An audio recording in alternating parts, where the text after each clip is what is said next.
All right, Brent Fikowski here, the Professor Project. I'm going to talk about 24.2, give you some quick tips and advice, my initial thoughts, and then I'm going to talk about this upcoming week of programming starting on Monday, which is March, I think, 11th. And yeah, let's start with 24.2. Hopefully you had fun in 24.1. Hopefully you enjoyed hinging and hopping, because this week, mixing it up big time, it's time for some hinging and some hopping. So this workout is 20-minute AMRAP. It's going to take longer than last week. Last week took you anywhere from 5 minutes if you're Colton Mertens up to 15 minutes if you got time capped. It's going to be 20 minutes for everybody.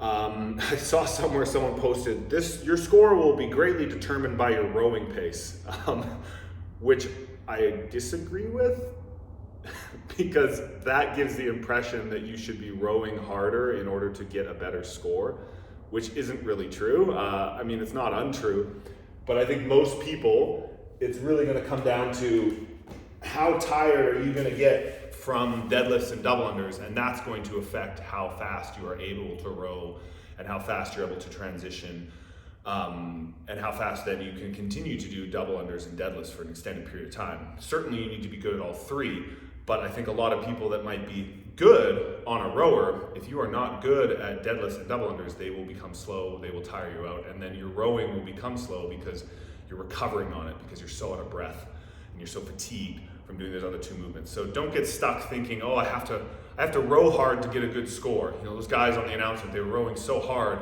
they rowed at 148, 145, that's what's gonna get you a good score. They were able to do that, one, because they're super fit, but they're also, that deadlift for them is nothing. It's like moving a pylon for those 10 reps, and their cycle speed was very quick. And the same with double unders. I bet they recovered every round doing those double unders. That was probably the easiest part of the workout. So then they were able to push the pace on the row. Whereas if you're not as comfortable double undering, that will fatigue you and you will actually have to recover on the row and you won't be able to push the pace there. Same goes for if the deadlifts get challenging and you're starting to grind them out and you're getting pumped up and it's fatiguing you, then obviously getting back on that rower is gonna feel not so fun. I would say best advice I can give is this is a workout and just do it. You know, if you're watching this, you probably do CrossFit workouts all the time, and whatever you would do if this workout was just written on the board, that's more or less your strategy, and hopefully because it's the open and maybe you care a little bit more, you'll just go a little bit harder. So whatever shoes you typically wear, whatever rope you typically use, the technique you typically do for deadlifts, do you go mixed grip on deadlifts? Do you do double overhand hook grip? Do you wear a belt for these weights in the deadlift? Do you do touch and go, or are you gonna do singles? You're gonna do 2 sets of 5? How do you typically row? It's a little late to change too many technical things. Oh, how can I get in and out of the rower faster? Just get in and out of the rower how you normally get in and out of the rower. If you want to, you can look up some videos on that. For most people, those little details, it's kind of too late.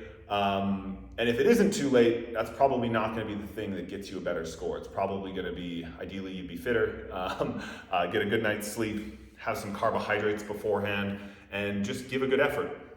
I'll give an example of kind of over cueing yourself. I was in San Francisco at a gym, and there's this guy, he did the open workout, it took him like 11:15, and then he redid it a few days later, and he did it in 9 minutes. He took off like a minute and a half or 2 minutes. And I asked, oh, what did you change? He said, I just tried harder. I said, oh, why didn't I thought of that? That's such a great cue. He said, oh, the first time I was watching all these videos, and I like overthought the workout too much, and I'm quite good at burpees, and I kind of went too slow, and I was hesitant. I was worried they were gonna get really hard instead of just kind of going hard and just pushing myself, and then he got a way better score the second time.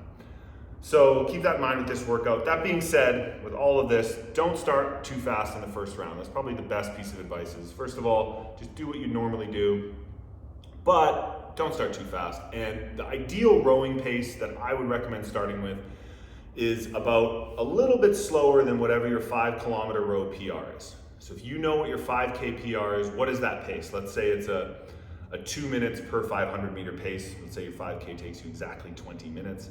Then I would be rowing at about like a 2:03 to a 2:05. It's about 5 seconds slower than that. If your 5K row PR is a 1:40, then I'd be rowing at about a 1:45 per 500 in the first bit. And if you're not sure what your rowing PR is, ask yourself, well, what would I typically row 20 cals in or something like that? You can go online, there's conversions between calorie per hour pace and per 500 meter pace. And there's also something called Paul's Law. So there's a guy named Paul, P-A-U-L, and he has a law. And just Google that, just type in Paul's Law calculator. And if you have a PR for a different distance, let's say you know your 500 meter PR or your 1K row PR or your 2K row PR, you can put that in and it'll give you an estimate of what your 5K PR is, and then start a little bit slower than that. It'll probably feel a little easy, that pace, and it should, because by the third round it won't.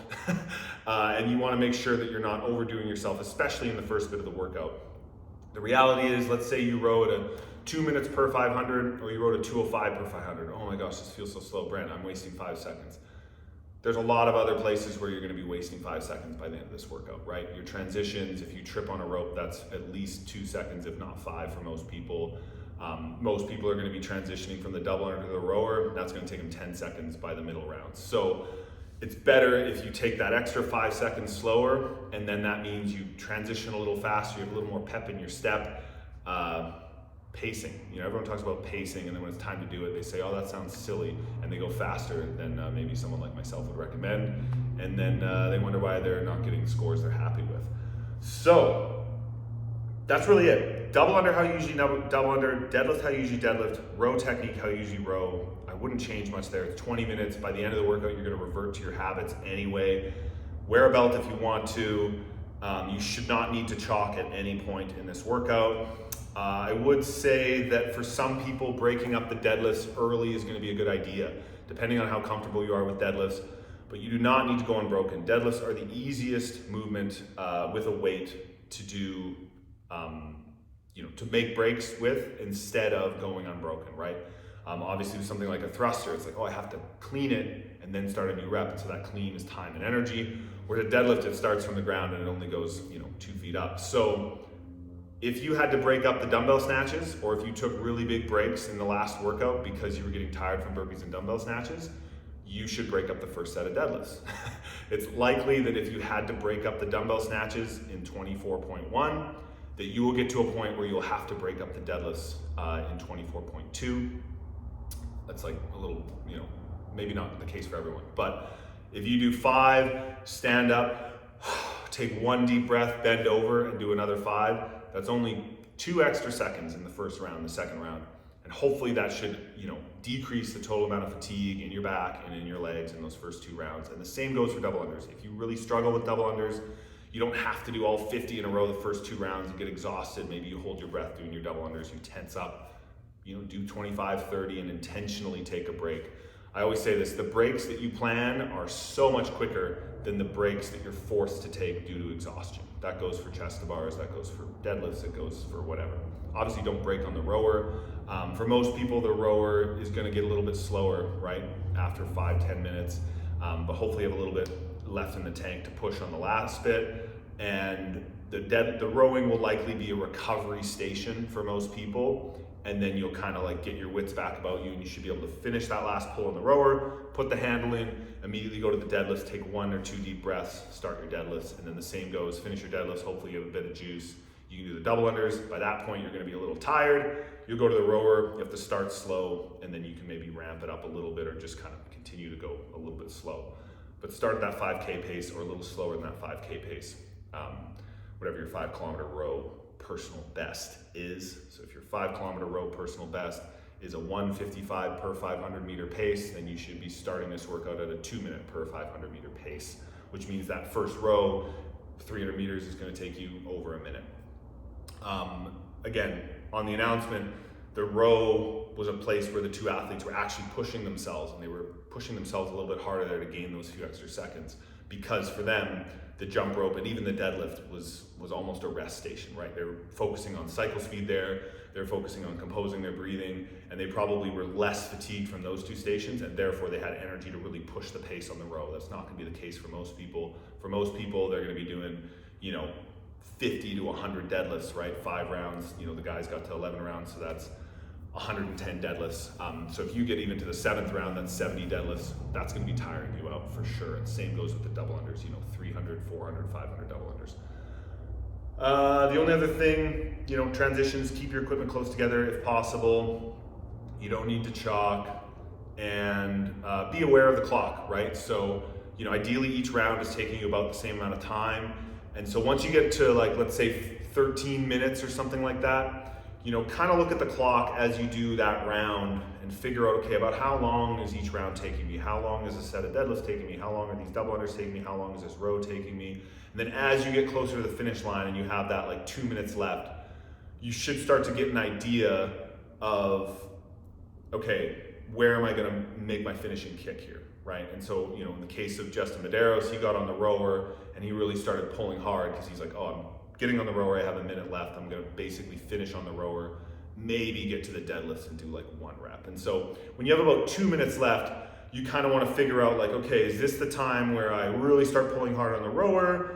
Or do I, maybe do a few more sets of touch and go on the deadlifts, or do I really hold on for a bigger set of double unders? You just kind of want to be planning that out. It's going to be different for everyone, but ideally either you're paying attention to the clock or you have someone there who's paying attention to the clock for you, and you can either guide yourself or someone else is guiding you, where they say, hey, like hold this pace, hold this pace. When you get to this station, you got to start pushing, right?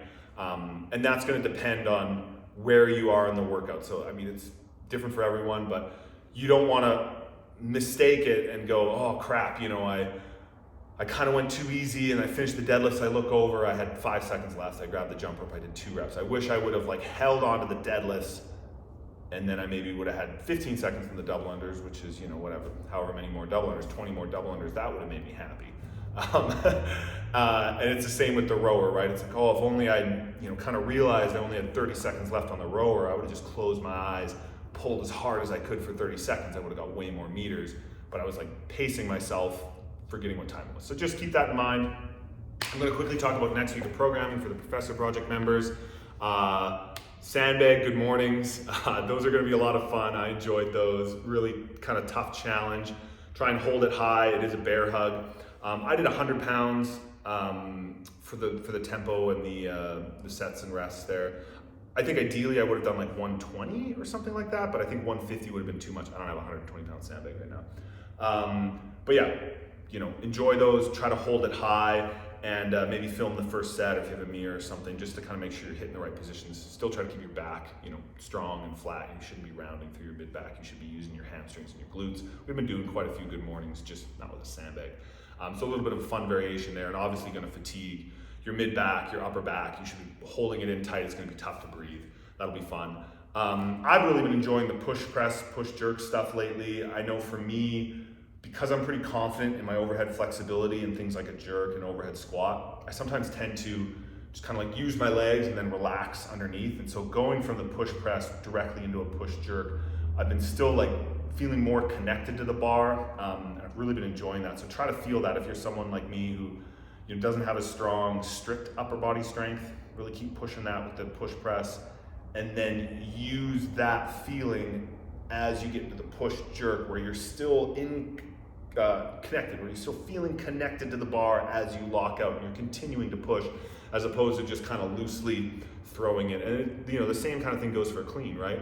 Instead of just like bumping it, leaning back, and then crashing underneath it, diving under and having the weight crash down on you. Ideally, the really good Olympic weightlifters are pulling it and they're actively feeling that connection with the bar. And you can do that, doing muscle cleans into power cleans, into squat cleans. The skill work this week for the essential training is just the handstand skills. And then the skill work for the Fikowski training is the handstand skills and rope climb. So for the rope climb, watch the Professor Project video that's on YouTube and just practice that. I think like I've worked with a few people here in the last year, and I'm not that great. I'm like, you just got to put in the time, right? Like don't put it in a workout, right? Don't put it in a workout and go, 963 rope climbs with deadlift. No, just work on it, right? Just fuss around with it, get the box out, get the rope out, get the camera out, get the chalk, just practice it. And just watch a video, make sure your feet are doing the right things. There's so many people that are really good at CrossFit and their rope climbs are crap. And it's just because they just haven't spent the time. They just, this is how I do them and they're hard. No, just practice it. Film yourself. Make sure that foot, if you're doing the J hook, is getting on top of the other foot. You're squeezing them together, you're squeezing them down. Don't have them all loosey like this. You gotta squeeze them together. Make sure you're timing it where it's knees high, top arm is long, knee raised, pinch, scoop the butt under, and then squat up, and then grab the rope, right? It's all there in the video, but just practice it. Trust me, just trust me. Spend more time on it than you think you should. Don't just bang out a couple rope climbs and leave it. Film it. You won't regret it. It's gonna make them so much better, especially if you're prepping for quarterfinals. Rope climbs have been in the quarterfinals, I think, every single year. And they probably will be again this year. So work on that. And they're also just at a lot of competitions. And then the handstand skills, two different options there, right? I'm mostly doing still the handstand holds, but if you want to work on some more fun stuff, I just wrote down like a bunch of different handstand skills you can work on.